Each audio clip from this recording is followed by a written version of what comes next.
అందరికీ వందనాలు. ఈ దినముకే ఏర్పాటు చేయబడిన దేవుని యొక్క లేఖన భాగము ఫిలోమోనుకు రాసినటువంటి పత్రిక 1వ అధ్యాయం 11వ వచనం.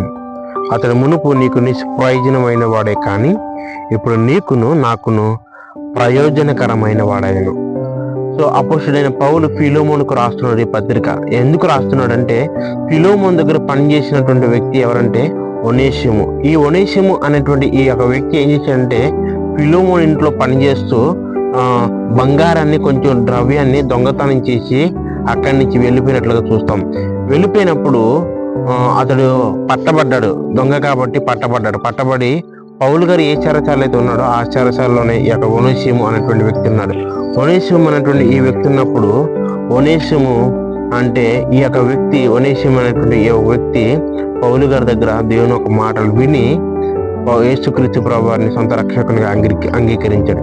ఆ రోజు అంగీకరించిన తర్వాత అప్పుడు పౌలు గారు ఒనేసిము గురించి సాక్ష్యం ఇస్తాడు. అతడు ఏమని సాక్ష్యం ఇస్తున్నాడు అంటే, అతడు మునుపు నీకు నిష్ప్రయోజనమైన వాడే కానీ ఇప్పుడు నీకును నాకును ప్రయోజనకరమైన వాడు. అయితే ఇతడు సువార్త కొరకు బంధకంలో ఉండగా పనిచేసేవాడు. అతడు నా ప్రాణం వంటి వాడు అని పౌలు గారు ఒనేసిము గురించి ఫిలోమోనుకు సాక్ష్యం ఇస్తున్నాడు.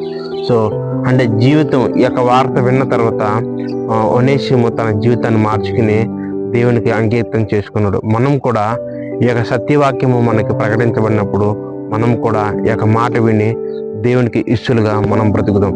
అటువంటి కృప పరిశుద్ధాత్మ దేవుడు మనందరికీ తోడైంది, నడిపించి దీవించి ఆచరించును గాక. ఆమేన్.